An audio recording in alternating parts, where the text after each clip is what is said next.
YouTuber જ્યોતિ મલ્હોત્રા હવે એનઆઈએની કસ્ટડીમાં છે। એનઆઈએની ટીમ જ્યોતિની પૂછપરછ બાદ તેને કસ્ટડીમાં લીધી છે। હવે જ્યોતિની આતંકવાદી સંબંધો અંગે પૂછપરછ કરવામાં આવશે। આ ઉપરાંત જ્યોતિ મલ્હોત્રાને લઈને ચોંકાવનારા કેટલાક ખુલાસા પણ થયા છે।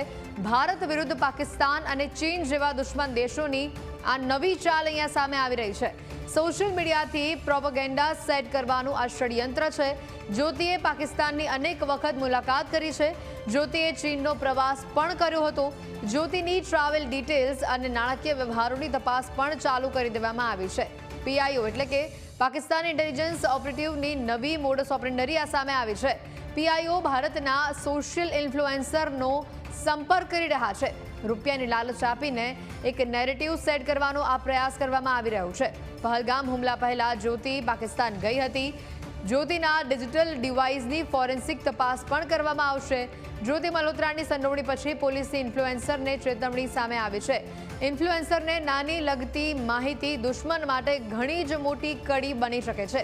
જ્યોતિના દરેક વિડીયોઝ અને અકાઉન્ટ તપાસવામાં આવી રહ્યા છે।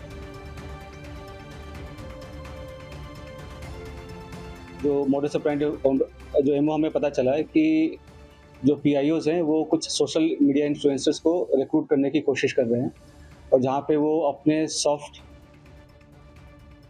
पुश के थ्रू अपने नैरेटिव चलाने की कोशिश कर रहे हैं। तो उसी क्रम में ये हमें सेंट्रल एजेंसी से इनपुट मिला था, उस पर हमने काम किया। तो ज्योति मल्होत्रा जो कि रेजिडेंट है हिसार की, उसको हमने अरेस्ट किया। फाइनेंशियल ट्रांजैक्शन से उसको हम एनालाइज कर रहे हैं। जो भी उनके ट्रैवल डिटेल्स हैं, कहाँ कहाँ गए हैं, किस किस से मिले हैं, वो सब एनालाइज कर रहे हैं।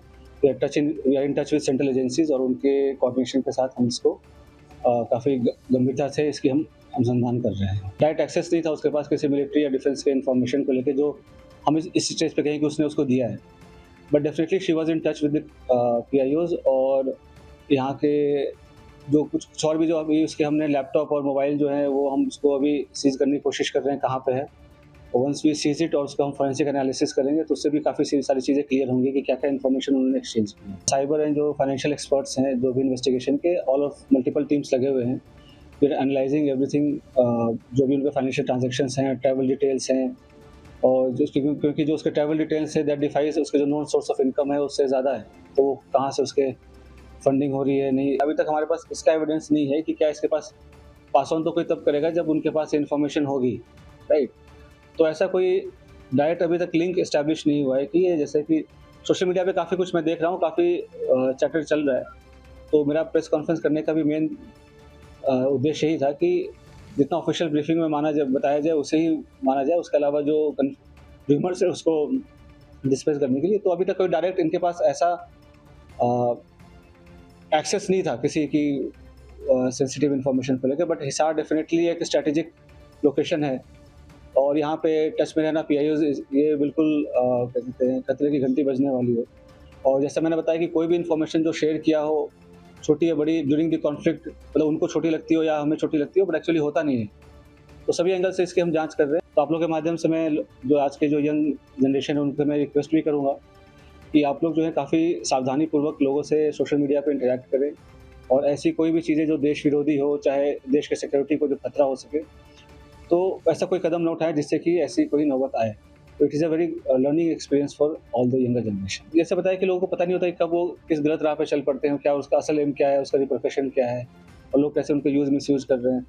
और पढ़े लिखे होने के बावजूद भी अगर आप ऐसे खास करके जब जो कंट्री है वो वॉर लाइक सिचुएशन में है तो आप इन्फॉर्मेशन शेयर करेंगे तो कोई छोटी आपको इन्फॉर्मल लग रही हो या छोटी इन्फॉर्मेशन लग रही हो, बट सामने वाले के लिए बहुत मेजर इन्फॉर्मेशन होगी।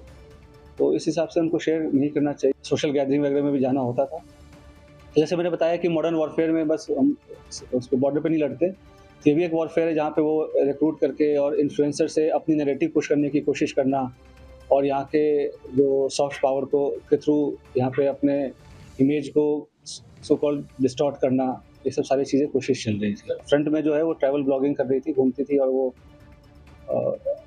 होता क्या है जैसे यंग लोग हैं उनको पता नहीं होता कि क्या सही है क्या गलत है, तो शेयर्स, व्यूज़ और लाइक्स और उसके फॉलोअर्स के चक्कर में they follow into such trap और उनको ये नहीं पता होता कि उसके नेशनल इंटरनेशनल क्या रेमिफिकेशन है।